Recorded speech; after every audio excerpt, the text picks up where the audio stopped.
Cinemajaw is sponsored by Cards Against Humanity. They asked us not to read an ad. Enjoy the show.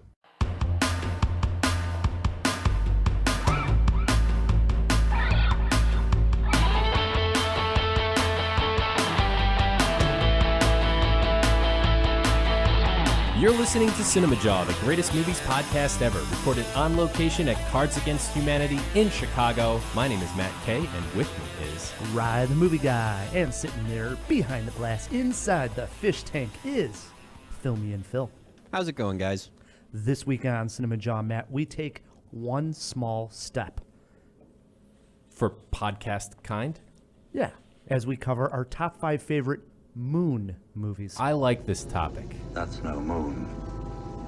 It's a space station. It's too big to be a space Obi-Wan Kenobi. Yeah, classic. Awesome. Alec Guinness. Sir Alec Guinness. So we're doing this because we're going to be talking about Apollo 11, but we're not limiting it to just our moon.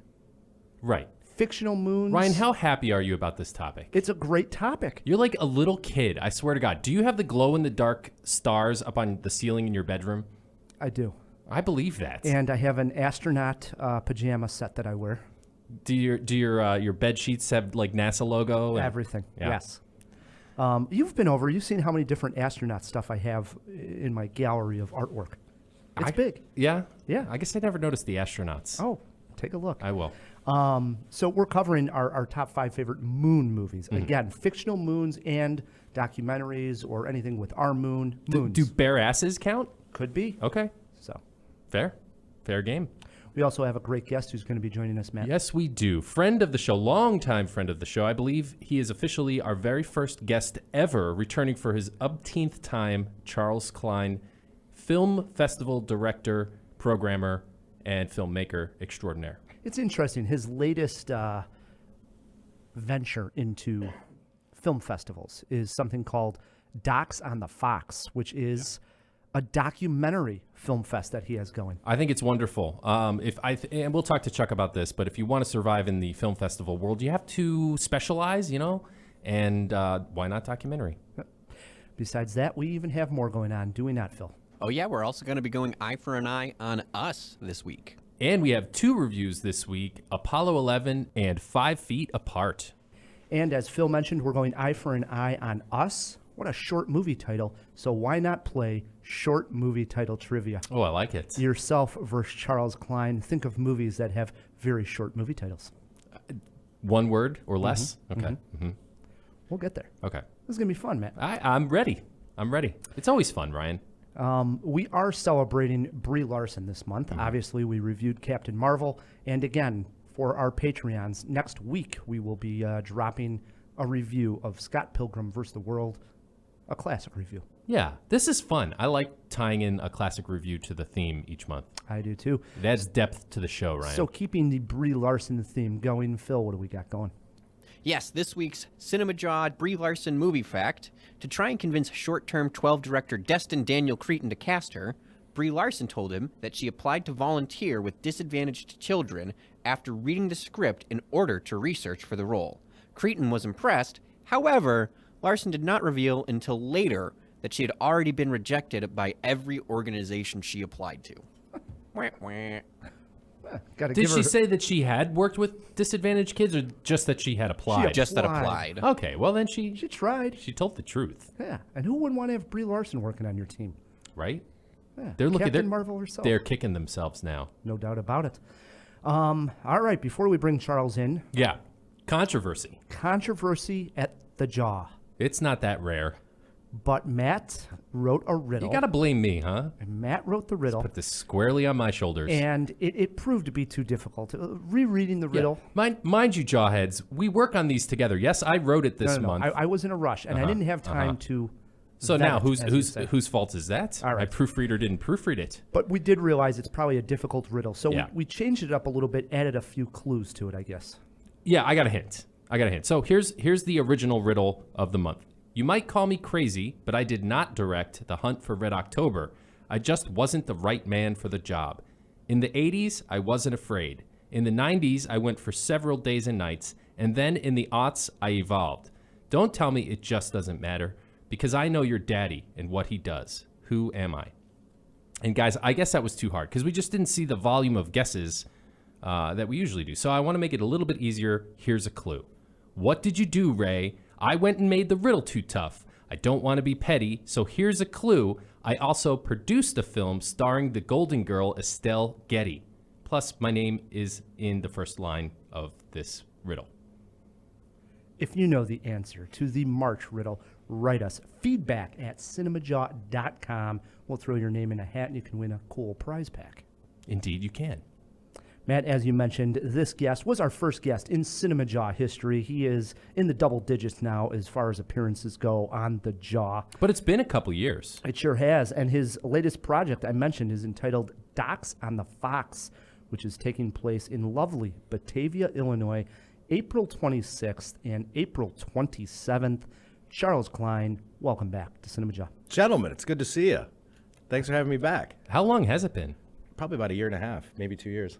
I think so, Did yeah. you do one here? I think you like christened the new you've studio. been in the new studio. I've been in the new studio. I think we did it like a year and a half ago before I started this festival. You guys were generous enough to have me on and test the mics out, I think. That's to make yeah. sure everything worked before you had, real guests on. That sounds right.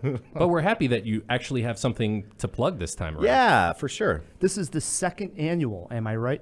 Docs on the Fox. So you had one last year. Yeah, so it takes place in Batavia, Illinois. We moved out to a beautiful suburb out there, and I hadn't made a film, but I wanted to still do something. So the arts community there is really good. We submitted for an arts grant. We received one last year, and everybody was really excited about the festival. And it went well, so we decided to do it again. And as I mentioned at the top of the show, it's a documentary film festival. There isn't a lot of those Correct. out there, right? Yes. And not only that, it's like short documentaries. Mm-hmm. So you can cram a bunch in there.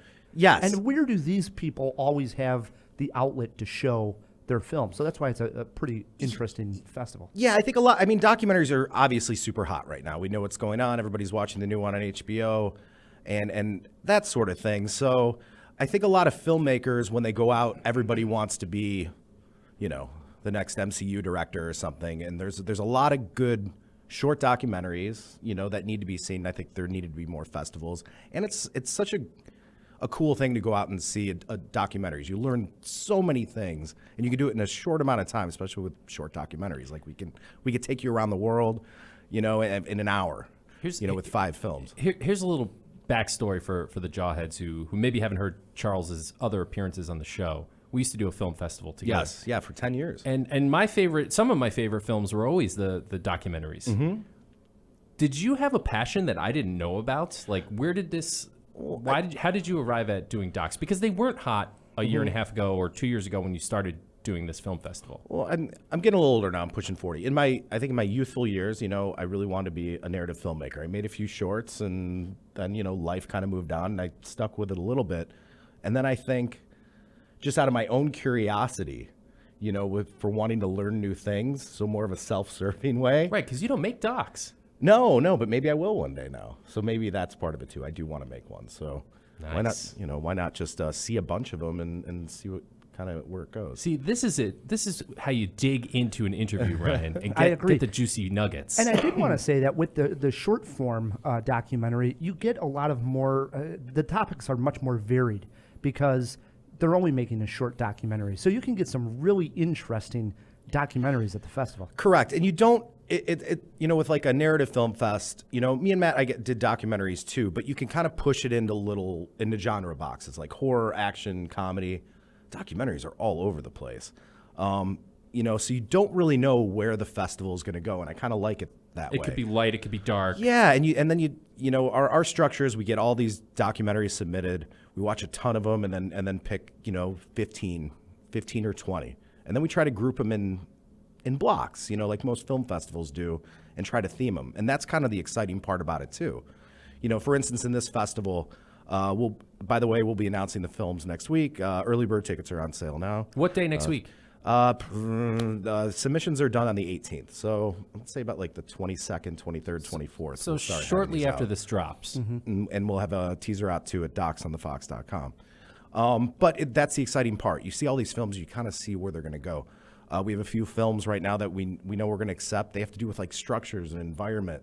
One's about like windmills coming to this like small Indian village. And, you know, everybody thinks windmills, great, green energy. Meanwhile, the village doesn't have electricity. Stuff like that, where it's like you don't even think about these things. And then you see somebody, you know, who submits this thing to you all the way in Batavia, Illinois, and you get to show it to this community of people. That's I think cool. it's the greatest thing about it. I was actually going to ask, like, are all the films in your festival from people in America, or is it international? Oh, that's good. So we try to do a focus on, you know, some Chicago area filmmakers because you want to support People you know, that can you want actually to support your show community up. and your local thing as well. But you know, last year we had a guy fly from California to come to the thing and talk to people. We get submissions from international all over the place. We had some from Iran this year. You know, It's awesome. So we get them from all over. That's pretty cool. Cinema is the world's language. It sure is. Yeah. So again, the website, in case people are interested in submitting films in the future, buying tickets, getting out there and watching some of the films, where's the best place to do that online? Yeah, the best place to go is the website, docsonthefox.com. You'll see a trailer there. There's a link for tickets there as well.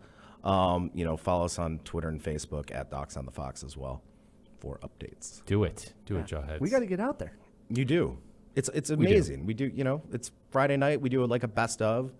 So you'll see a lot of great How's the films on party Friday. scene after the festival? Guys, see, that's what Ryan really cares about. It's great. I mean, last year was fantastic. We had a bunch of filmmakers showed up. We all went to a local establishment. Everybody stayed out and talked movies. And This is fun. And, you Yeah. know, everybody That's what- made connections and stuff. My That's kind what of I crowd. really care about, too, honestly. Yeah. And we don't make the blocks too long. So they're like an hour and a half. How many days is it? It's the full weekend. I know we said the dates, right? Yeah, so Friday we'll have kind of a premiere night, you know, with choice selections. Then we do a kids block on Saturday morning, with a few films and activities for kids. Then we'll do 3 film blocks after that, and that's basically it. So it's Friday and Saturday. Nice. How many documentaries for kids did you actually get? Well, we don't kind of seek this out, but if there's a few that can Speak. kind of speak to a family or speak to kids, we got 3 this year.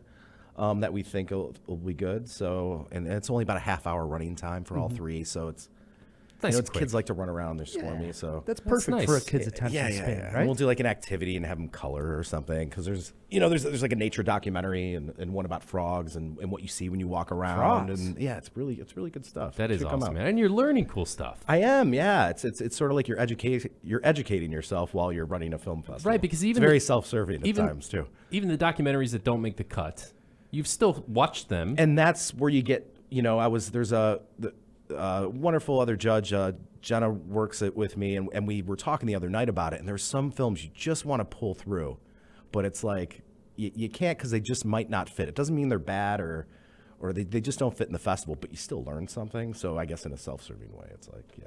But That's all amazing. submitting filmmakers get tickets and, you know, and we try to give them codes and stuff for discounts and stuff like that too. Awesome. That is great. Docs on the Fox. DocsOnTheFox.com. Love it. We like to end our guest interviews with a silly cinema cue. Phil, do you got something for Charles? I do, Chuck. Fair warning. Just like last week, I'm kind of reaching again with these questions and how they relate to Brie Larson month. But bear with me because I think it kind of makes sense. Last week's question was awesome. That was 100% pure luck. I can't make any promises about this one. So Here we go. you've been warned. I'm ready. So Brie Larson, as of right now, has officially been in 2 movies based off comic books. Her most recent one, Captain Marvel, she was a superhero. And in her last one, Scott Pilgrim vs. the World, she was the villain, or one of them. If you were to be in a superhero or comic book movie, would you rather be the hero or the villain? And the villains have so much more fun. They have cooler outfits. You just have to be in the movie? Probably the villain. If you're just going to be in the movie, it seems like the villain, there's more to chew on. I can use a crazy accent or something. I don't... Yeah. Put an eye patch. No put a real great life- outfit on. And No prison time consequences. yeah, you always have like a cool villain lair. Yeah. You know, like the Riddler and Women hanging on your Batman Forever arm, movie. money. Yeah, and- it's just great. Yeah. Yeah. You just sit in a chair the whole time and wait for people to show up and talk to you. To paint a picture for the Jawheads listening to this, Charles is sitting here wearing a Metallica black shirt. So if he was going to say hero, I was going to be disappointed. Of course you want to be the villain. Of course, if you're going to play one in a movie. I firmly agree. Good stuff. Charles is sitting in on this entire Jaw. He has his top 5 favorite Moon movies in honor of our Apollo 11 review. It brings us to a segment called Eye for an Eye. Yes, eye for an eye, us. A family's serenity turns into chaos when a group of doppelgangers begins to terrorize them. The film stars Lupita Nyong'o, Winston Duke, and Elizabeth Moss. It was written and directed by Jordan Peele, whose last directed film was 2017's Get Out. Rye, we throw it over to you. Interested? Interested? Of course I'm interested in this. I think I was probably interested in this right when I walked out of Get Out, because I think one of the initial thoughts I had coming out of that movie was, I can't wait to see what Jordan Peele would do next. The premise and even the little hype coming out of Sundance and where it has already screened has been through the roof. I'm there. Matt? Yeah, I can't remember who recently poo-pooed this on the podcast, or maybe it was like off-camera, off-mic talk. But I completely disagree with any poo-poo. I'm interested to the core. Charles? Yeah, I'm 100% in. Wow. You saw Get Out, you're like, he made a horror movie. I didn't think he'd make another one, or he'd do something else. So I'm excited. That first one was great. Phil? I think it's hard not to be excited for it. I really have nothing to add. There's really no uninteresting part about it. Right. I'm a little concerned because now he's got these enormous expectations to live up to. I agree. And let's not kid ourselves. When we put our critic hat on, I try to go in without expectations, but it's near impossible. We know Jordan Peele directed Get Out. We're going in with high expectations that he's going to repeat this.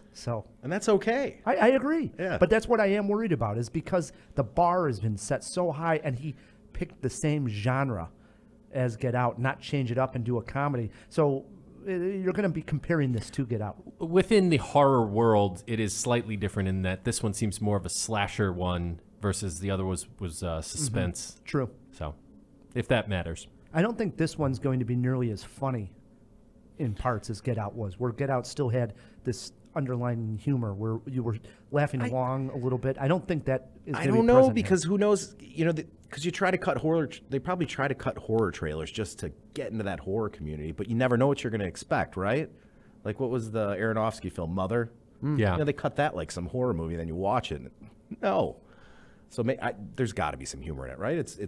I'm sure there's going to be some jokes, but I agree with you, Ryan. I think it's probably going to be downplayed because maybe he was using comedy as a bit of a crutch or a bit of a get out of jail card in Get Out. Like if he wasn't good at the horror, he could lean on the comedy. And now he's got confidence in his chops with horror. So you think he's going to go all in now? I don't know about all in. I think we'll have some jokes and some levity because that's just Jordan Peele. But I think it's going to be a lot more serious this time around. And another great thing about this is it's going to make me watch Get Out again. I still have only seen Get Out one time when I saw it at the press screening way back at the time it came out.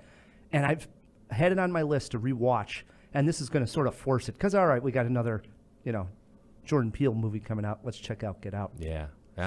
If for no other reason, we get to watch Get Out again. How exciting. 4 interesteds for us. We will for sure have a review, hopefully on the next podcast. We should all go together. I'm down. Wouldn't that be a blast? New movies, Matt. Yes. A documentary? Yes, Rye. The aptly named film Apollo 11 shows us never-before-seen and heard footage and audio recordings of man's first trip to the lunar surface. Can this film take us to the moon, or is it more of a rocket ship in the eye? Ryan and I took our protein pills and put our helmets on to find out. Apollo 11 has very simply been given the mission of carrying men to the moon, landing them there, and bringing them safely back. Okay, I'll flight controllers, go to go, I don't know. Go, GNC, go, Econ, go, Surgeon, go. Capcom, we're go for landing. You're go for landing, over. Roger, go for landing. 50 years ago, 3 intrepid American astronauts made history when they landed on the moon and then returned safely to Earth. Spoiler alert, documentary filmmaker Todd Douglas Miller does a fine job editing together the never-before-seen footage and audio of mission control, etc. But even though this is never-before-seen footage, we've seen it all before. I don't mean to sound cynical, and it's impossible not to be inspired by this story, but this is a very familiar Hollywood pattern of documentary, dramatization, or vice versa films coming out back to back. First Man, anyone? This movie, for all the splendor, grandeur, wonder of its subject matter, felt a little limp to me. I did love seeing Buzz and Neil. Yes, of course I did. But I've been a fan and very familiar with this story since I was a child. Again, there is stuff in this movie that has never been seen before, but yet it fails to shed any new light, make a statement, or cast the moon landing in some sort of relevant insight. In short, I was bored, Rye. Wow, this is most disappointing. I'm ready for Ryan to bat that review down. This is most disappointing, but it's interesting because I've heard you say on this podcast numerous times, and you're sounding like a jackass at times when you say it, that you're all about the story and that the movie and the images and the way it all looks, it doesn't mean anything. And That's not what I'm saying. And Brian Tellerico one time said, well, then just read the script. Why even see the movie? I remember you guys were really getting into it. And that's exactly this. I didn't go into the movie to learn anything new. I know exactly what it is, right? But it's the presentation. And we just went Cinema War arguing about Steven Spielberg versus Netflix, and I was saying that Spielberg is trying to save the movie theaters. You lost that Cinema War, by the way. But I'll say this. Oscar or no Oscar, Spielberg or no Spielberg, it's movies like this that are going to save the movie theater experience. This was nothing short of incredible to see on the big screen. Now, I saw this in IMAX format, and I paid for this one, $16, and for about the 4-minute launch sequence, it was well worth that, maybe even double. It was one of the best 4 minutes I've seen a film in a couple of years. Well, can I chime in here? Please, I mean, yes. well, like, Hair on my neck and arms were just standing straight up. Well, it's everything rumbling. Incredible. I think space is utterly fascinating. So that's like, I haven't seen this. I mean, it looks awesome, but like your argument was like it's kind of boring.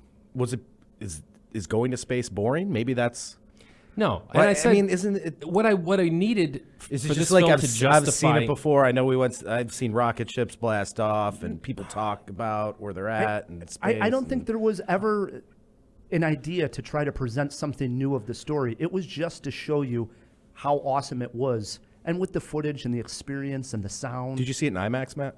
I did not see it in IMAX. Do you think, Ryan, if you didn't see it in IMAX, it wouldn't have gave you still this sense think- of wonder? If you saw it on your iPhone, you would have I been like, still I don't like it. think seeing it in a theater would help. I Okay. did see it in a theater. Yes. The sound and everything, you're probably 70% there, but I do think the IMAX does give you a little extra push with the extra bass and the large screen and format. Here's the thing, guys. Matt, it's people like you why we haven't gone back to the moon. No. And it's funny you should say that. That's exactly where I was about to go, because it's 50 years on, right? This is in honor of the 50-year anniversary of Apollo 11.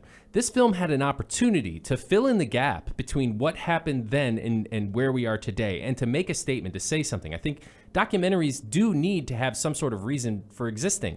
Otherwise, what are we seeing? We're just finding some well-edited archival footage that has no context. I'm sorry. The moon landing is one of the most amazing achievements, if not the most amazing achievement in all of human history, period, full stop.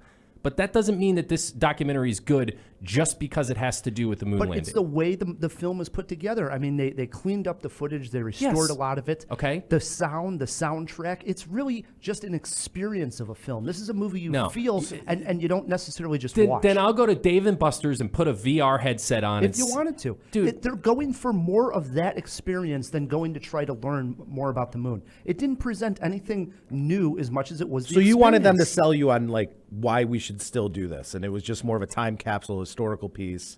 Exactly. that was well it was edited. a time capsule historical And piece. is there anything wrong with that? There isn't. That's what they were going for. And they accomplished it. Like, do you think you had an expectation where it was like, I want them to tell me what they're doing now, or where we're going I with wanted this? the film to say something or to teach me something I didn't know. It did not. There was no illumination. It still filled me with wonderment, and I think that was probably what the director was going for. By showing you all the footage, the sound, and giving you that theatrical experience that we haven't quite seen with this kind of footage before, was just to give you the wonderment of the mission itself, going to the moon. What an incredible feat 50 years after. What a time capsule. Matt's like, whatever. Yeah. Give me a VR headset. And I'll see you guys at Dave & Buster's. Alrighty, so we got some pretty differing opinions on this one. Let's hear best and worst parts of Apollo 11. All right, here's my best part, and I do think this was a brilliant piece of filmmaking. There's this panning shot of the people on Cape Canaveral who were waiting at the world's biggest tailgate party to see the Saturn V missile launch.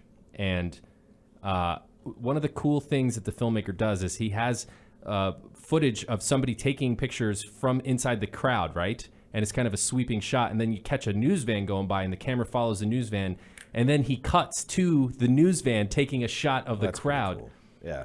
That was awesome. I love that he found those two films and married them. Wonderful. And really, hand in hand, it is the launch of the Saturn V rocket. And you hear some news footage. You're seeing how big this thing is. That's how the film opens, with them moving that, to the launch pad. I said missile. I stand corrected. Rocket. Thank you. Right. And that took just days. I mean, we're talking days of moving it to the actual launch pad. And then you hear some footage that the rocket is over 6 million pounds. Yeah. That And was then Walter Cronkite, right? To see this thing go up in the air, your seats rumbling with thunder, I couldn't believe it. It was beautiful. And they stick with the footage, because a lot of times you see it go into space, and then in the movies they always cut to the famous shot of them jettison the rocket, Oh, and yeah. it's from space. But they kept it from the ground. You could see the rocket when it was already technically in orbit, but you could still see it up there. Some of that was just awe-inspiring. It was incredible that we got it. Matt, you didn't get chills when you saw the... No, and he's a fanboy. He's guilty of everything he's accused me of with the Marvel films. With space. Yeah, I think I could go and make an Apollo 11 movie and show it to Ryan, and he'd think it was the most amazing thing ever. Maybe I'll watch it at Docs on the Fox. Hey, man, submit it next year. Only minor complaint here actually was what Matt's throwing the whole thing on, is that I'm so familiar with the Apollo 11 program and even the news footage and some of the sound bites that it was just a bit redundant for a guy like me. But I knew that was coming. That's the only minor complaint. Yeah, there's one small step for filmmaking. But they did use a different angle of Neil Armstrong stepping on the surface of the moon, which was nice. Hey, that's nice. You never see that angle. Whatever. I've never seen that angle. I've seen a lot of. But that's a lot something of it. like Ryan would know and be excited for. In this Just one, like- the Blue Beetle is wearing his alternative costume. It was from a camera. He's a space nerd. It was a camera. But this is something that actually happened. Right. This was a camera inside the LEM looking down on Armstrong's helmet when he stepped I mean, out. like, So what? Thanos isn't, here right now, and we're not... That would mean, have that saved would this happen. movie. That would have saved this movie. Don't get me. I am not trashing the moon landing. I want to make that abundantly clear. Just this movie. Alrighty. What, other than the different camera angles, what were some of the influences you guys found in this film? First Man, clearly, and then every other Apollo documentary that has come before it. Yes, there's a couple, and by going on, it might spoil some. One's In the Shadow of the Moon, and also From the Earth to the Moon, the television HBO series that was produced and directed by Tom Hanks, which I've seen from front to back 3 times, which is excellent. Do you own the trade paperback, Ryan? No. Did you guys learn anything? I think we already know most of the answers. Nope. I'll give you one. one. Okay, what'd you learn, Ryan? How about this? And this is an interesting fact. Okay, Buzz Aldrin's heart rate never went over 88 during the launch. That guy was stealth, man. Or- even Neil Armstrong was at, like, I think they said, like 117 like because they 110. monitored everything. You didn't learn anything? You knew everything about going to the moon already? That's the thing I'm trying to tell you, Chuck. They don't really shine any new lights. I don't know everything about the moon landing, and there were some data stats, and the heart rate thing was a little interesting, but the big picture stuff, no. I know the Saturn V rocket, and it took this many days to get there. I mean, I learned about that in 6th grade. Did a whole unit on it. I'm going to give you like a space quiz later and see. Do what it. you know all about. I'm ready. That's going to be trivia next week. Moon landing facts. Did you guys, what are the movie poster quotes you guys have? Fly to the moon again. That's good. I got feel the moon landing like never before. Feel it. How many jaws you giving this one, Ryan? I'm 3.5 jaws. I'm just shy of a perfect movie. My first 4 jaw movie. It's just shy of it. It's nowhere close. 1.5 Jaws. Whoa! This is trash. I'm sorry. Come on. I mean, it's beautiful Americana, but there's nothing here. I don't like to pull these stats out all the time, but for a documentary like this, Yeah. it cracked the top 10 in the box office this last weekend. That's amazing. And it's currently 100% fresh on Rotten Tomatoes. To give everybody an idea, this is an experience. Go see it. Matt doesn't know what he's talking Matt, go post your review on Rotten Tomatoes. Yeah, Get it- I'll knock get it it down to a few the- pegs. doesn't know what he's talking about here. I do. No, do. you don't. Yes, I You do. don't. Sorry, space fanboy. Let's do our moon lists. I love space, and I love the moon. All right. Well, I need a second to collect myself. So let's start with Charles here. Okay. Did you have fun coming up with this list? I did. At first, I thought it was gonna be tough, but there's a few of my favorite movies ever on here. I'm just gonna. Should I knock this one out quick? Oh boy. If you have it further on your list, we'll just talk about it later. Apollo 13, Ron Howard. Not on my list. I did coming out of this movie. I think it came out in '95. So I'm a teenager, and after I just remember the experience of seeing this film, and going out. I think it came out in the summer, and then just looking up, and just amazed by the whole process of it too, because it seems so hard to go to the moon, and they go through the whole procedural, and when they have to make things out of other things inside the rock. I just thought it was captivating, fascinating. It was exciting. And it's great filmmaking because they were able to do that and explain it so that the fan knew what was going on. Yeah, they could get into that scientific stuff, but also keep you in it. It's almost like layman's terms for going to the moon, and it was perfect for that age watching it as well. I've rewatched it not long ago, and I still get emotional on the return, even though we all know how it ends. That's the sign of a good movie. And they do real good with Tom Hanks' story, his family story, I think. Tying his kids to it and Yeah, his yeah. wife. And It was good. Matt, any comment? Or No, is this no one major boring? arguments. It's okay. Whatever, I've seen it. Yeah, it's been done. All right, Jack, asked your number 5. All right. My number 5, people who have listened to the show for a long time know I'm an unapologetic James Bond fan. Oh, here it is. I didn't think anybody was going to put this on. Really? Oh, this is one of my favorite James Bond movies. I'm talking about the 1979, fourth time Roger Moore was Bond, Moonraker. I love the title. Yeah, and what I didn't know, doing the research, I discovered this was actually the top earning Bond film until 1995's GoldenEye came and dethroned it. Wow. Space sells. It does, Well, this right? was hot on the heels of the Star Wars phenomenon. Okay. 79, so science fiction and space in general was kind of hot. Jaws was back, as the villain. Turns out to be a good guy in the third act, which is one of my favorite parts in the entire James Bond saga. Yeah, they got to get James Bond back in space. Right? Daniel I don't Craig think up So there. how do you make James Bond better? You put him in space. Okay, so I remember watching this as a kid, probably my dad watching the Bond, marathons, and I saw it and I loved it, right? yeah. But I watched it like one of those where I came across it, 5 years ago. I was like, oh my God, I can't believe they're Rough. even allowing this to be played anymore. It had that kind of feel. This movie does not hold up in the least. I disagree. They turned up the camp factor in the Roger Moore Bonds to 11, and this one maybe even 12. But if you're into Bond and you're into the campier Bond stuff, this is one of the better Bond movies, honestly, especially of the Roger Moore run. All right. Swings it over to my number 5. And I'm going to get any gruff. It's going to be right here because I don't know how much you guys even care for this film. It's a sci-fi film that borrowed heavily on other sci-fi films, and it caught a lot of flack for it. 2013's, and it has 2 references to the moon here, and I'll get to them. 2013's Oblivion with Tom Cruise and Morgan Freeman. Not on my list. Okay. Not so on my here's list. how it comes in as a moon movie. So we open up where he's still down on Earth, if you'll remember, and they're fixing these machines around, and they're told that all the humans got on a spaceship and went to the moon, Titan, over by Jupiter, and that's where all of humankind is. But we come to find out that these extraterrestrials actually, because remember, the Earth is all sort of, it looks like a wasteland, like the Golden Gate Bridge is tilted and, deserts. And what we come to find out is that these alien race came and actually blew up our moon.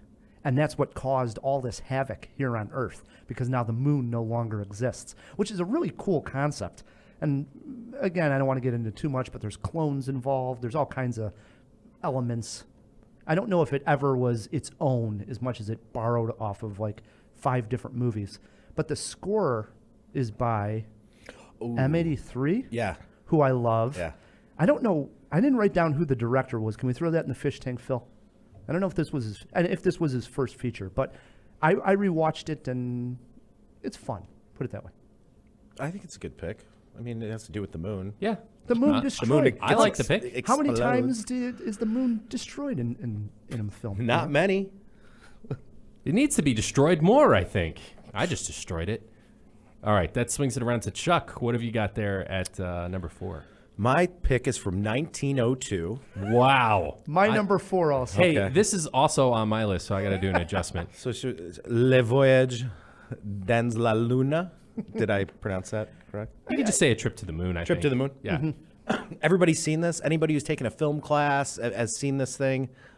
They restored it with color in 1999, which is actually a really cool thing to see, too, because they used to hand paint these cells back in the day. And I think when they found the footage of it, they weren't sure if it was like an original hand-painted one, but the actual film that they used was from like 1906. But I urge, it's 13 minutes long. Right. It's bonkers.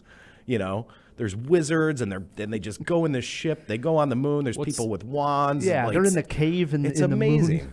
It's amazing. And Matt referenced to the famous shot from this movie very early on in your Apollo 11 when you said a rocket hits him in the eye Right. or something along those lines. It's one of the most Iconic. shots in all of cinema. Yes. And that phrase gets tossed around a lot, even by me, I'll admit, but this one is for real. Yeah, it's something like everybody's seen. They might not even know where it's from, but everybody's seen it. In 2011, they found additional footage that they thought was destroyed. They found the ending of the movie in a barn somewhere in Poland or Phil, throw it in the jaw box what country they found this footage in.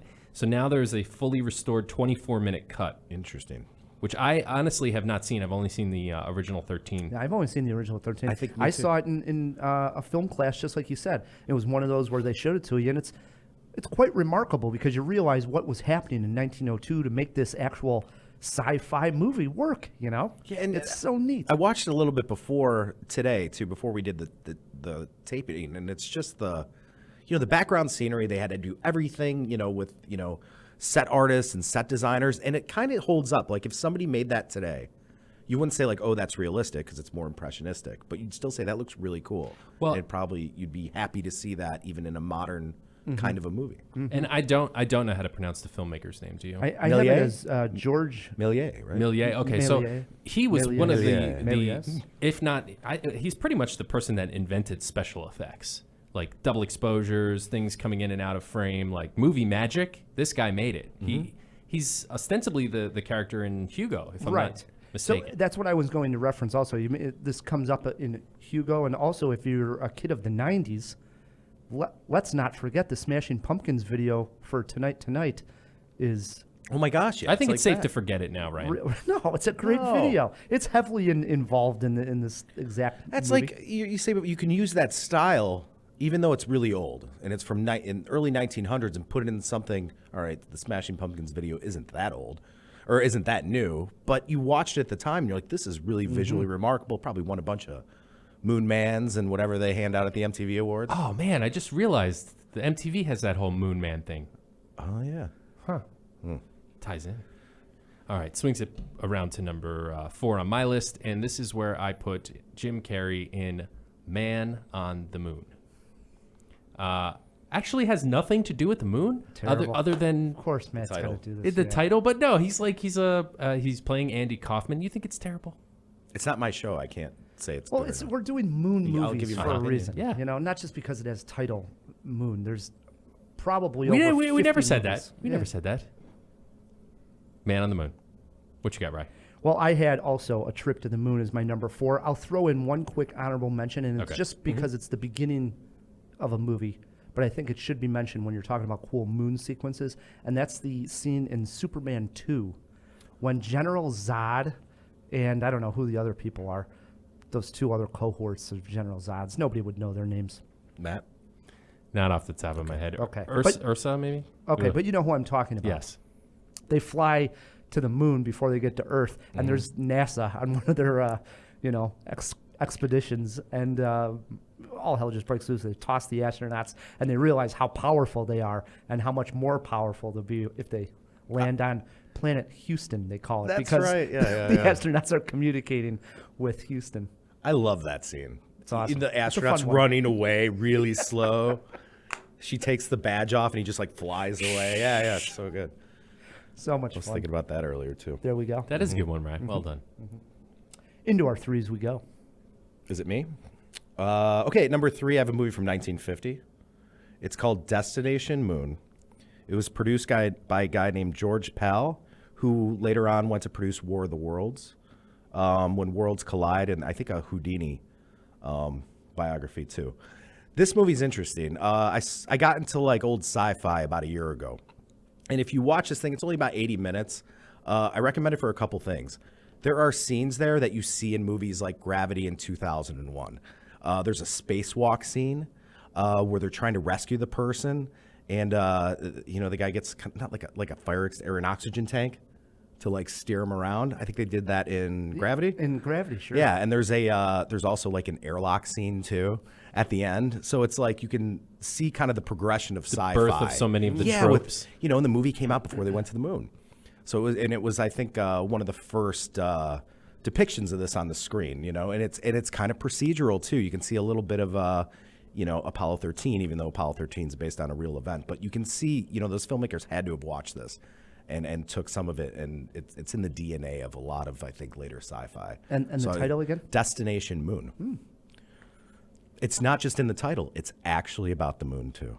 Hey, Man on the Moon is kind of about the moon. Okay, it's Expound. not. It's not. It's in the title. All right, I'm swinging it to my number 3. This is where I get back some of my street cred, and Phil at least will like me for this pick. I am talking about the attempt to steal the moon in Despicable Me. Nice. I mean, the moon is pretty much a character to the point where it's rolling around the back of the getaway van, and it's slowly growing back to moon size. Great movie. Great family food. Phil, you like this pick? Back me up.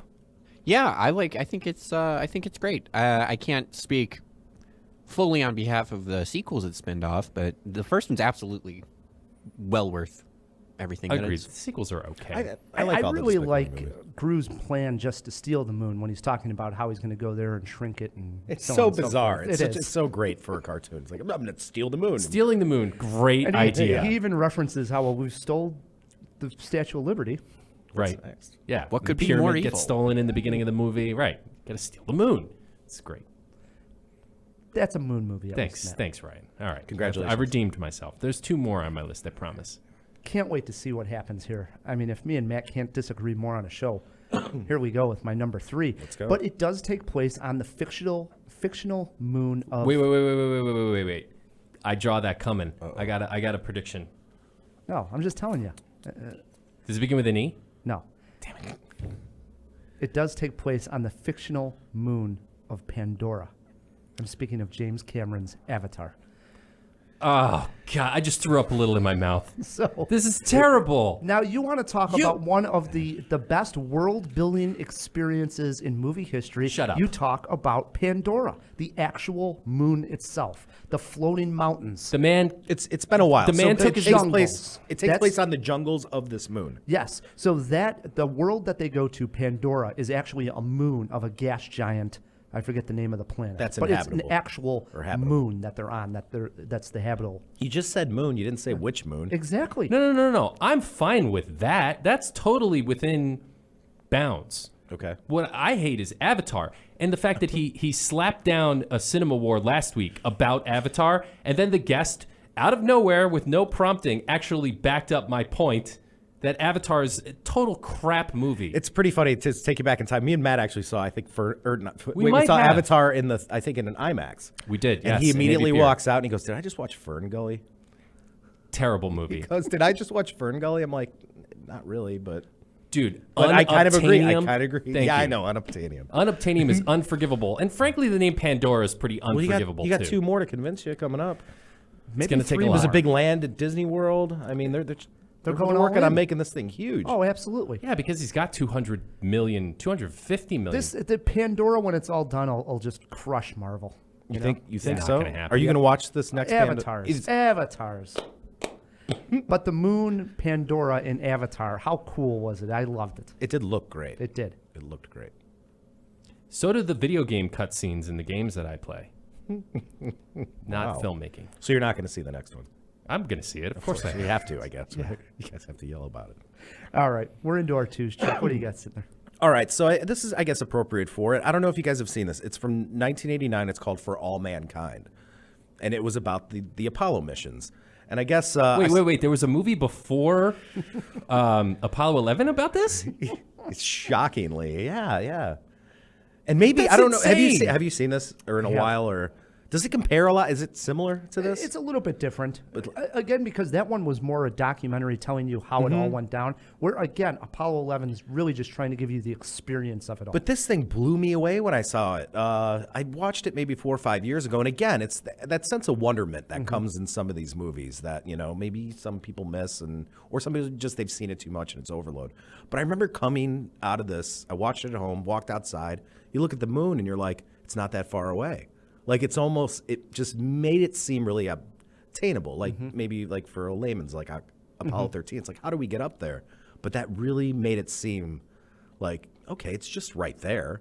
Just got to like shoot ourselves up there. And you can kind of see the thought process behind it and just the amazing work. And that goes into doing something this crazy. You just reminded me of that scene in It's a do Wonderful that? Life. What'd I do? You want the moon? I'll get you the moon. I'll throw a lasso around it and pull it down for you.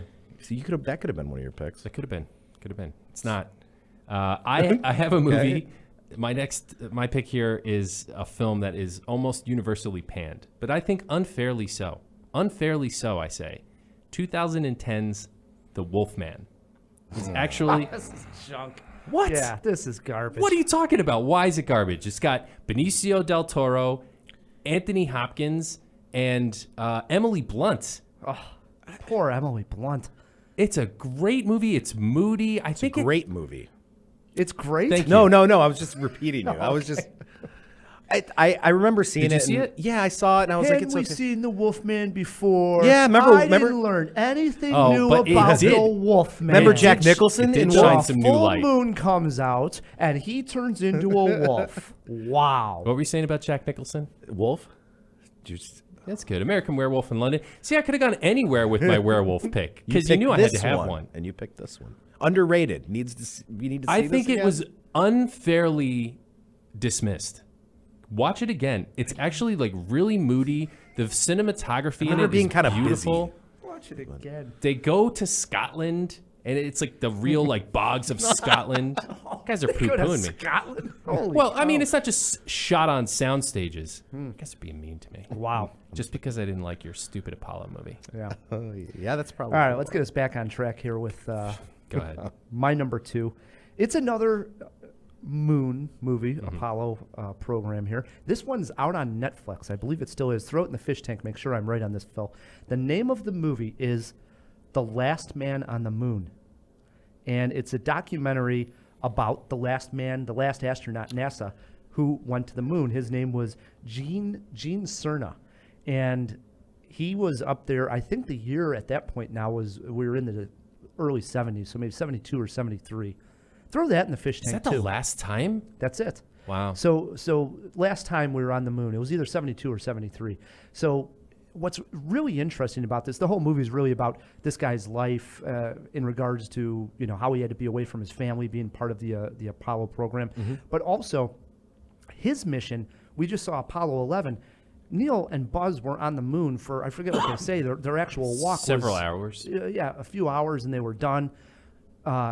Gene Cerna was on the moon for 3 days. They did multiple walks. They had the buggy up there. This was when they were already comfortable. They knew there were no sea creatures up there.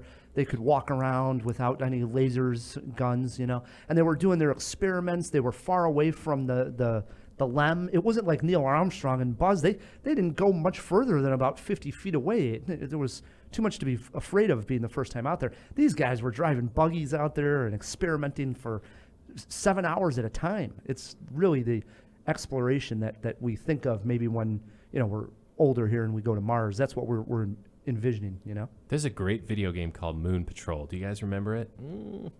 It's like a moon buggy, and you have to jump over craters and stuff. Great game. Well, The Last Man on the Moon. Good one. All right. I like that pick, Ryan. All right. This is Cinemajaw, and this is our number 1 Moon movies. First of all, Matt, I applaud you for thinking there has to be a werewolf film. Of course there does. Okay. Yes. Thank you. Maybe Thank you, not Chuck. that one, but Feeling like a real heel here on this episode. no, you're fine. You're fine. Okay, so my number 1, I could not have this as my number 1. 2001: A Space Odyssey. Good pick right there. What a pick. I mean, is that everybody's number 1? No. No. Honorable mention because I figured Okay. it would be other people. It's like my favorite movie of all time.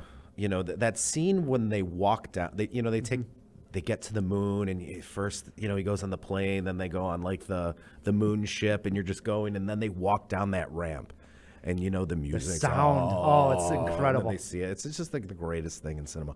Plus, it's tied to Stanley Kubrick, who's always, belonging to a conspiracy theory about how he Faked the moon landing. in room 237, Which so comes up in so many movies. Like, what was it, somebody's- Minions? It was also in a Bond movie where they're chasing him through a building and he comes onto a film set and they're faking the moon landing, That's a trope. It's in tons of movies. Yeah, Minions too. They're like running. I think Probably. Minions are one of those, and they're running through and they're like filming the moon landing. Yeah, it's like it's in the pop culture now, It is. and that movie's just wonderful. It is awesome. It's wonderful. And I believe they go to the second time they see it at the end when they see the object is on the moon of maybe Jupiter or something. Oh, when they find it, Yeah, is it floating? Doesn't he float it? Isn't Maybe it it's floating, floating. and then he's like in the room? could be. And that's when it starts getting real trippy. And then we get the Star Child. Yeah, Love it. It's a great movie, dude. It is.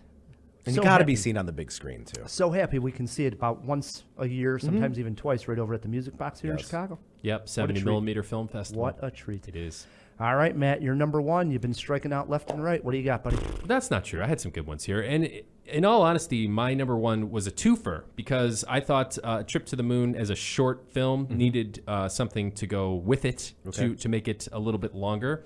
So I put the best movie ever made about the moon, which happens to be Wallace and Gromit, A Grand Day Out.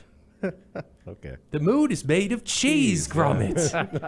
That is and then it is awesome. And it is, right. And it turns out you just need to bring a butter knife and your cheese knife, cut That's it. all you and need. Make some sandwiches.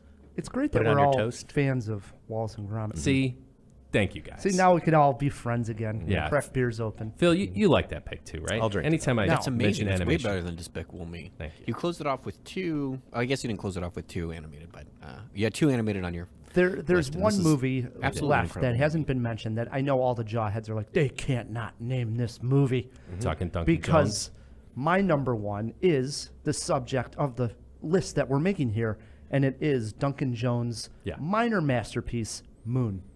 Great movie. Not been able to follow it up, has he? 2009, this thing came out, and well, he hit that Source code? Source code right That's after. pretty Source cool. code's pretty good. Pretty Yeah. solid. Sam Rockwell. The computer voice is done by Kevin Spacey. And you got Sam Rockwell mining the moon by himself up there, going mad. And the special effects, I think this is what makes this movie so enjoyable, is that he goes back to that 1970s vibe of special effects out on the moon. It just has a look and feel to this film that we hadn't quite seen in sci-fi in a while. Yeah, it's And- got a weight to it, right? yeah, and it a little retro feel, and then it seemed like we got that right after that. This sort of stirred the pot, and people, tried to copy it or Doubled duplicate down, it yeah. a little bit. Yeah. And then, of course, there's a twist, and it's an interesting twist. I don't want to ruin it if you haven't seen it, even though if you've seen the movie Mute, there's a little scene in there that ties the two together and sort of gives away what happened, in Moon. Yeah, but nobody's seen Mute. At least I hope not. No, what is it? It gives you like after the big reveal happens. You see something on TV talking about what's happening with that particular Correct, character, yeah. and it's like They're in the what? same universe, but Right, they're they not. don't have to go there. Is it No. worth seeing? No, it's terrible. Okay. It's terrible. It's there's a Paul Rudd performance in it that is actually kind of cool, but that's the best part of the movie. Because you see Moon, and like the greatest thing is when it ends, you just like want it to continue, but it doesn't. It just gives you enough to. I think we did movies kinda that love I it. wanted sequels to, and Moon was, I think, my number one because I thought that would be so cool to find out more of what was happening to Sam Rockwell's character. Agreed. And we almost got that with this movie, but you What know. is it called again? Mute. Mute. Don't watch it. won't. It's not really not worth your time. Honorable mentions. Yeah. You want me to go? Sure, if you got one. I got Moon was an honorable mention for me. Europa Report. Anybody Yes, see I this was. thing? That was my. I jaw it 2013? coming. I was saying, does it begin with an E? Europa Report, for sure. Yeah, that was great. It's a lot of fun. And then the Truman Show. They're in the moon. Right. That is a Moon movie. Hey, I get crap for. That's It's a little bit of a Moon reach, movie. but they're in the moon. I mean, the moon's part of it. You could go. It's all- not in the title though, Chuck. Okay. Neither's Wolfman. Out of that, now all of my honorables have been mentioned except for Return of the Jedi. With That's the no big moon. battle on Endor, which moon was of Endor. Yeah, Oh, the yeah. Ewoks were actually on a moon. Fair. One that we haven't mentioned, Kubo and the Two Strings. He is looking for his dad, who was the Moon King, and the moon is a big theme throughout the entire film. So it's an honorable. Good list, Charles. Thanks. Matt, we'll talk. If we missed your favorite Moon movie week. and you have Twitter pulled up, shoot us a tweet at Cinemajaw, or you can always write us an email, feedback@cinemajaw.com. When we come back, we have a review of 5 Feet Apart plus epic trivia battle, Charles Klein versus Matt Kay in short movie title. Stick with us. Let's all go to the lobby. In honor of Brie Larson Month on Cinemajaw, Brie Larson now tries to explain things to her son in her Oscar award-winning performance in Room. Do you remember how Alice wasn't always in Wonderland? She fell down, down, down deep in a hole. Right, well, I wasn't always in Room. I'm like Alice. I was a little girl named Joy. Nah. And I lived in a house with my mom and my dad. You would call them Grandma and Grandpa. What house? A house. It was in the world. And there was a backyard, and we had a hammock. We would swing in the hammock, and we would eat ice cream. TV house? No, Jack, a real house, not TV. Are you even listening to me? When I was a little older, when I was 17, I was walking home from Where school. was I? You were still up in heaven. But there was a guy, he pretended that his dog was What sick. guy? Old Nick. We call him Old Nick. I don't know what his real name is. But he pretended his dog was sick. What's the dog's name? Jack, there wasn't a dog. He was trying to trick me. Okay? There wasn't a dog. Old Nick stole me. I want a different story. No, this is the story that you get. He put me in his garden shed. Here. Room is the shed. Delicious things to eat. The popcorn can't be beat. The sparkling drinks are just dandy. The chocolate bars and the candy. So let's all go. Hey, to the Jawheads, it's Matt K. It's that time of year again. C2E2 is back Let's all go March to the 21st through 24th. If you are in the Chicagoland area and you're into comic books, cosplay, and cool movie guests like Paul Rudd, Alicia Silverstone, just to name a couple, Ralph Macchio, there's another, come to C2E2. We're going to be there roaming, recording some segments, having some fun. You might even see us at the bar after the show. It's a lot of fun. Go to c2e2.com for more information and hope to see you there. Let's all go to the lobby to get ourselves a treat. And we are back on Cinemajaw, hanging out with Charles Klein, whose film festival, Docs on the Fox, is taking place in April out in Batavia. Yes, April 26th, April 27th. I know you have listeners from around the world, but if anybody's visiting the Chicago area, it's just an easy train ride jaunt out to Batavia. We have a beautiful downtown. There's tons of restaurants and shops and things to do, too, while you're enjoying the festival. We're real excited this year. So I run it with my wife, Anna, as well. And we're just really excited. We got a lot of good films, and I think everybody is just going to be in for a great ride. Awesome. And the website again for people that want to know more? DocsOnTheFox.com. We have early bird tickets right now on sale through next week for $15. It gets you access to the whole weekend. After that, they jump to 20, and then film blocks are 10 each. Awesome. Yeah, see, Do it, and Jawheads. it's a great thing. You can bring the kids at least to the kids block, and it's a fun time for the entire family. And Charles mentioned, we have Jawheads from around the world, and it clicked something in my head. me and Matt received an email from a gentleman from, I believe it was New Zealand, that was going to come visit. Right. We've tried to reply to him, and the email gets blocked. So if you're listening to this, write us at feedback@cinemajaw.com. Don't go through the website. I think he was going through the website. We tried to respond, and every time we would get unreturned emails. Oh, I'll have to double check that. It could It's be not until summer, so we got time. Yeah. Okay. He knows who he is. I'm glad you brought I don't that up. have it right in front of me, but he knows who he is. Do they have Facebook in New Zealand? I'm sure they do. They can probably just like message you through that. Right maybe. through there. That's another good idea. Or There we Twitter. go. That's why I'm here. Oh, this is great. All right. Before we get to our review of 5 Feet Apart and play some trivia, we did throw a few items into the fish tank. And I know Phil loves to come up every once in a while and stare at the moon. So let's open up that fish tank. Wait a moment! It's fish! Isn't it? DC! Wake up! Wake up!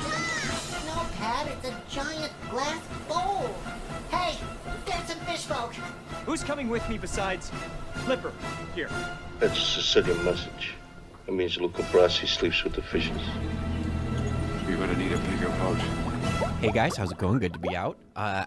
This isn't something that is visible, right? This is a podcast, it's all audio, but every week I do keep little souvenirs.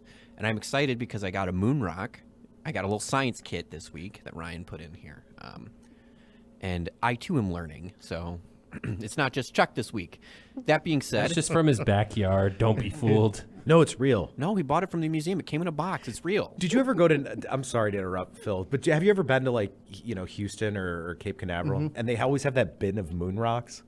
But they're all just phony. I think they have one at the Museum of There's Science so and Industry. many of them, and you buy them for like $5. Is that what you got them? Yeah, well, maybe. Painted it. Moon rocks, I tell him. I don't think I spent $5 on it. All right, so we got a couple of questions. First one is, who directed Oblivion with Tom Cruise? That was directed by Joseph Kosinski. He also directed created the graphic novel that is. So a bit of an auteur. What country did they find the extended cut of A Trip to the Moon in? I believe I found the same thing you were talking about in 2002. They found in an abandoned barn in France, not only the full one, but the hand-colored version that they then later would premiere at the Pordenone, if I said that right, Silent Film Festival. Missed it. They found it in 2002, and I think... In France. Yeah, in France. Makes sense. He was a French filmmaker, yeah. Okay. But for science fiction coincidence, they were 1 year late to the party. Because it was 2002. If they'd found it a year earlier, it would have been really cool. Right. The Space Odyssey. Mm-hmm. There was a sequel, though, Phil. 2010. So which one? 2001. Right, yeah. Was it really? Yeah, 2010. It's actually pretty good. Have you seen Did this? Kubrick make I've it? seen it. No. Wait, That you're sounds- talking about 2010, the movie? Yeah. Not since I was a kid.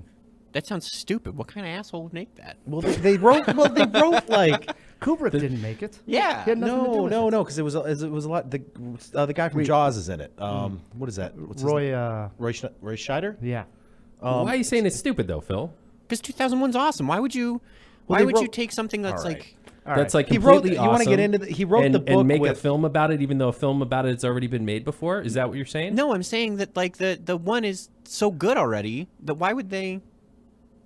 I completely agree with you. Although I actually thought you. I don't. I like 2010. I kind of thought it was pretty cool. It is- It's totally different. It's nowhere near the Yeah, masterpiece. how is it gonna- well, they how wrote is 4 anything gonna- books, right? Yeah. They wrote 4 books. Yes. There's like 3001, and because they wrote it in they made the movie in conjunction with the novel, and they both kind of came out at the same time. Didn't know that. Mm-hmm. I didn't even know it was based off of a book. To be perfectly honest. Tell you the truth, neither did I. I was nodding and saying, "Oh yeah," but I didn't know that either. Well, I can't think of the author who wrote Childhood's End. Arthur C. Clarke. So he wrote it. He wrote the screenplay in conjunction with Kubrick while he's making the film. The book has a couple different things in it, but that was like a collaborative effort. Is the book Wow. still like an anthology From what I kind of remember. thing? What? Is the book still an anthology of sorts?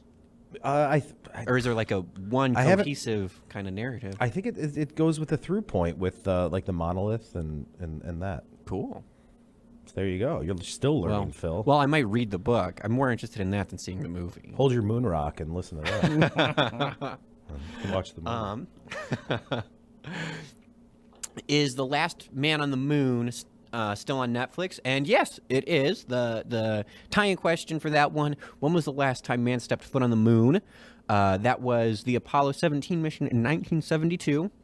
I did the article that I read this from because I wanted to make sure I understood this too. It's got to be Wikipedia, right? No, it was. Something.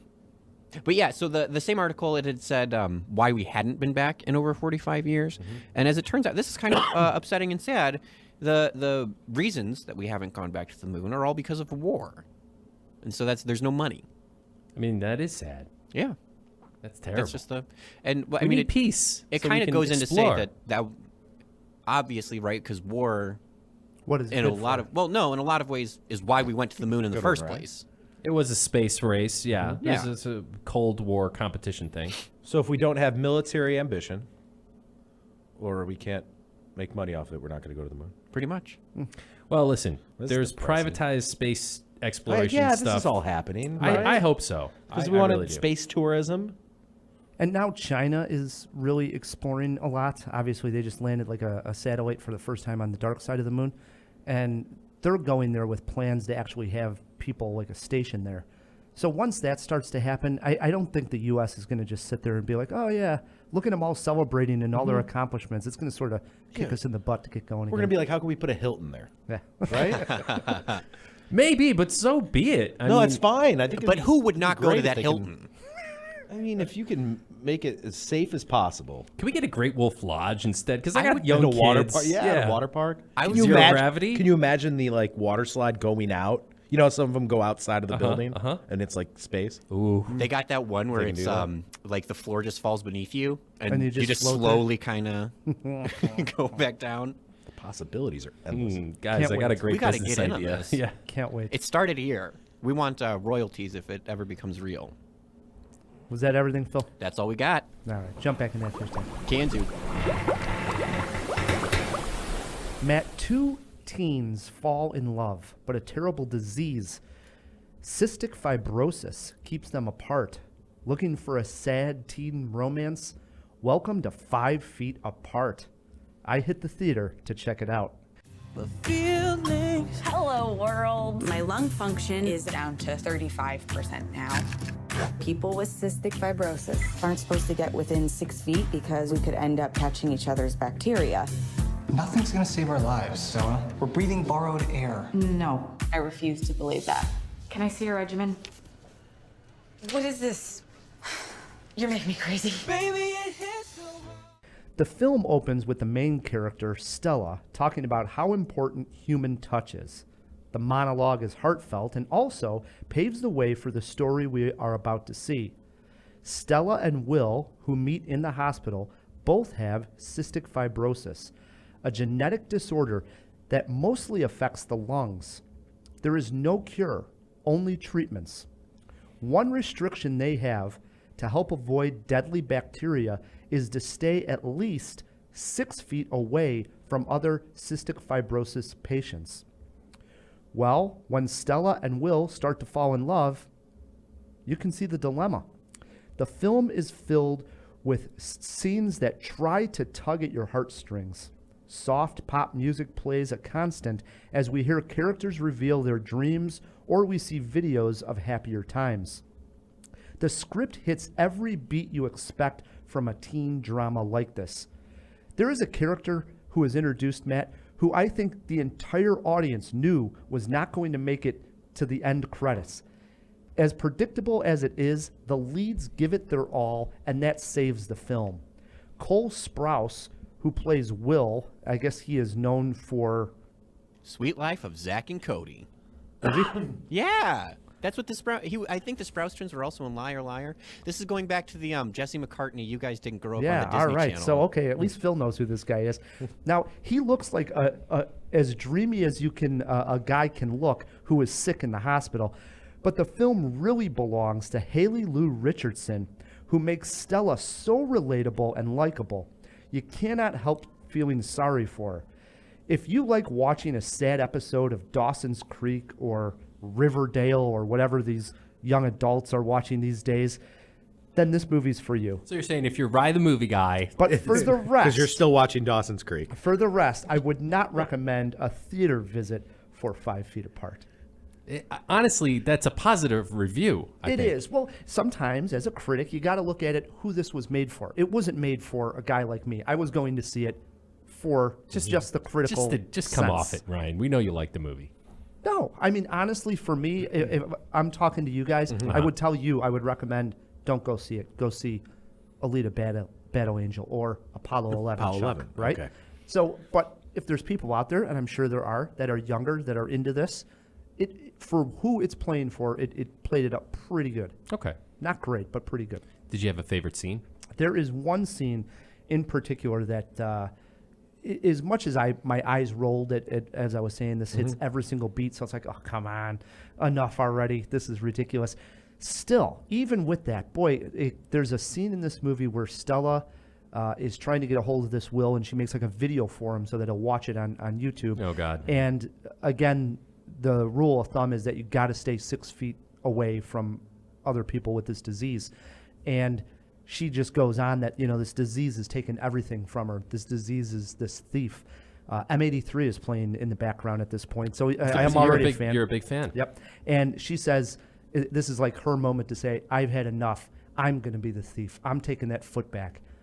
And we're going to do 5 feet apart. And it's just like an emotional moment where she's going to be in control. And it really goes somewhere from there. It's a nice date that they go on inside the hospital. It's pretty good. That's cool. What about a troublesome scene?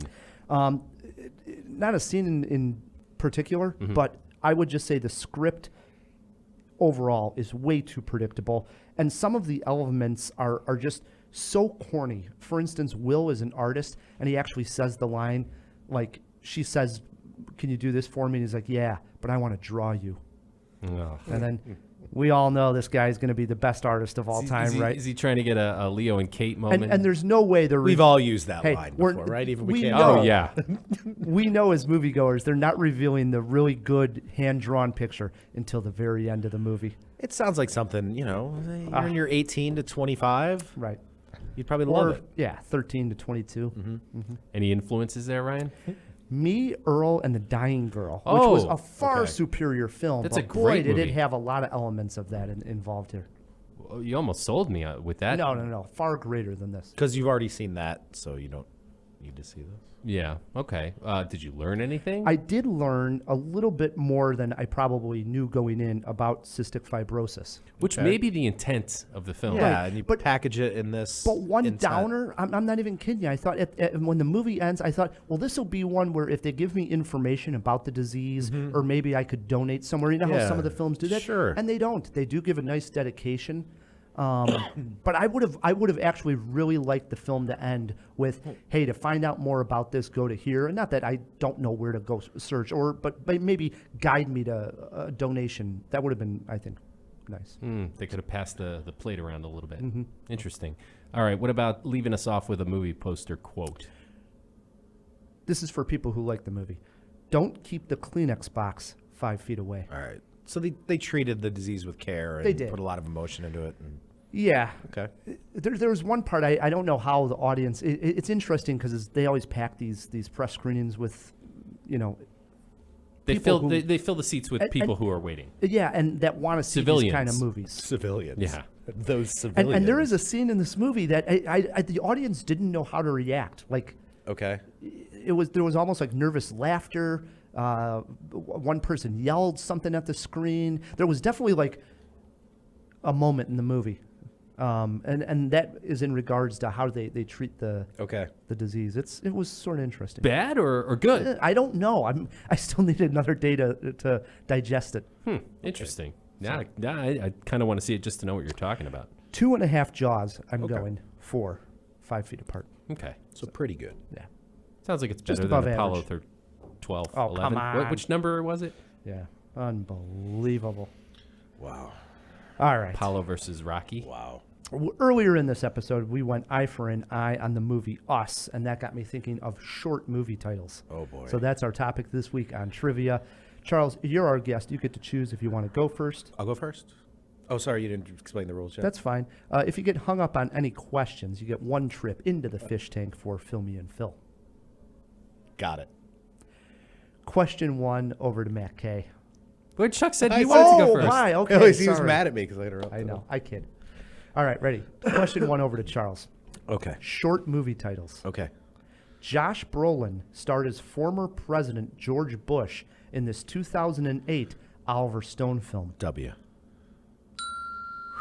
That's a short I movie got one, title. I'm happy. That's is one letter. A short movie one title. letter. W. Matt, this 2009 Pixar film did not just win Best Animated Film, it also received a nomination for Best Picture. Name it. Up. Short movie title. You see what I did here? I like this. This is a good Okay. one. I tell you, man, every week I tell you, you got a future for writing for Jeopardy. Question 3. Back over to Charles. Who played the lead, Jack Cooper, in the 1996 movie Ed? It was about a baseball pitcher who has a chimpanzee for a teammate. Jesus. The movie was Ed. The look of concentration on Charles Klein's face. I could see like You could see the cover of it from the video store from Blockbuster. Yeah. Who played the lead in Ed, a baseball pitcher who had a chimpanzee Matthew for a McConaughey. teammate? Who? Matthew McConaughey. That is incorrect. So let's go over the list of actors who have famously worked with monkeys. You got Clint Eastwood. Yes. You got Matthew Broderick. You got I guess he's not an actor, but Michael Jackson. Sigourney Weaver. That was Gorillas. Oh yeah, Sigourney Weaver. Sure. I don't think it was any of them. Didn't Mark Wahlberg make out with a monkey in Tim Burton's Planet of the Apes? Yes. But it was a costume. Right. But he did make out with a Okay. monkey. Yeah, that was a weird kiss scene, Real wasn't weird. it? It's super weird. We try to forget that movie. Geez, man. Who starred in Ed, Matt? I don't know. Ed Harris. That was a good guess, actually. We're looking for Matthew LeBlanc. Oh, I had a Matthew. Matt LeBlanc. Okay. That movie did well. Still, I got a great idea. Hey, his career went up from there, though. still 1-1. Question 4 over to Matt K. Friends? I think this was like you did Well, that was Friends, so now we're gonna 1996. put you in a movie with a. He also did that one with. Question 4 over to Matt K. All right, Matt. Uh-huh. In the movie Her, who voiced the AI system Samantha, who Joaquin Phoenix falls in love with? Fools Rush In was the LeBlanc film that he did with. Still was thinking it about Selma Matt Hayek? LeBlanc. Wasn't that my question? No, it's Black Widow herself, Scarlett Johansson, ScarJo. 2-1, Matt K. Question 5, back over to Charles. This actress returned to play Mystique in the 2003 film X2. Name her. Rebecca Stamos. Rebecca Romaine Stamos. It's really just Rebecca Romaine now. Is it? Yeah, Does she have dropped to Stamos. Okay. Well, she's not married to Stamos. Right. She's married to Jerry O'Connell. Rebecca Romaine. In the credits of that film, to be fair to I'm Chuck, not following her. it was Rebecca Romaine Stamos. Was her Romantic There you adventure. go. credit. 2-2, tie game. This is good. Question 6, back over to Matt. In 1994, Meg Ryan and Tim Robbins starred in this rom-com about a smart Princeton student who falls in love with an auto mechanic. Holy crap. Meg Ryan, Tim Robbins, Princeton student falls in love with an auto mechanic. You have no idea. I'm trying to think of a short title that would fit that bill. Crap? Is the movie called Crap? I love me some Tim Robbins, actually. Chance for a steal here, Charles. It's 2-2. Got anything on this one? Moon. We're looking for IQ. IQ. You know? I get it. Princeton student. Brandon All right. Fraser? Still- Fraser? No. Oh, Still I don't know. 2-2. Question 7 over to Charles. Matt LeBlanc. Both lifelines still available. Yeah. Correct. We're playing. Charles, name the 2001 film that starred Julia Stiles and Josh Hartnett. The plot was a Shakespeare play reimagined to modern-day high school basketball story. And Julia Stiles is in it, right? Julia Stiles, Josh Hartnett. Shakespeare play reimagined to a modern-day high school basketball story. You do have a lifeline if you need it. It is called, I don't know. Mecca. Well, you do have a lifeline. Jump, take your No, lifeline. I don't want it yet. What is this? This last question? Yeah. Oh, yeah, take the lifeline. I thought we had one more. No. Wow, into the Thanks fish for tank reminding we me. go. That was a good, thanks, Matt. I appreciate Phil, what it. was Good. the name of that Good 2001 form. Julia Stiles masterpiece? Alrighty, Chuck. Your clue this week, it's missing Othello. It is missing Othello. Oh. That is correct. That is a short movie title. Oh. That's the shortest. Well, W Wow. is right there with it. That's true. It is 3-2. What a turn of events here. Charles has the lead. You can tie it right here, Matt, or blow it. T2. Matt, Stephen King's classic novel, It, was a smash in 2017. What actor played Pennywise this time around? It was one of the SARS guards. We need a full name. I might as well use my clue. Wow. If the clue is, it's one of the SARS guards. Probably is. We go into the fish tank. Phil, I see. I could tell by Phil's face I know. already. Who played Pennywise? All right, Matt, your clue this week. His brother, Alexander, was in Tarzan. Well, now I know it's not Alexander Sarsgaard. I think it was Peter. Peter Sarsgaard. That's my guess. Andrew? Doesn't matter, Chuck. You won this I know. one 3-2. We were looking for Bill Skarsgård. Bill. How many Sarsgaards are there? 4. William. There are 4. William. We would have gave you William. Thank you. How about Willie? Could I have called him Willie? Can we get a handshake? I'm pretty happy. I haven't beat you like in the last 4 times. Well done, Charles. If it came down to a tie, we call it a jawbreaker. Yes. This question would have been over to Charles. AI. These are always good. AI. Okay. Masterpiece or no? No. We give him that one. I correct. don't think it is. I do want to go back and rewatch it. I do too. See I've how that always holds up. wanted to go back and rewatch it, but I don't know. It's held up to an unfair light. I Yeah, think. it's like it's a Kubrick thing that Spielberg. Spielberg. Ooh, it's Freudian slip. Interesting. The real jawbreaker was this Age of Rebecca Romaine, who played Mystique. Matt, you got to guess. I think she was in her 30s in the 90s. So she's probably somewhere early 50s. I would say she is 54. Lock him in at 54. Charles, you got to guess. 52. Poor, Split the difference poor there. Rebecca Romaine, 46 years old. Give that Wow. one to Charles Klein. She was really younger than I thought she was. Yeah. Yeah. 46? 46. That's crazy. That's crazy. Wow. Okay.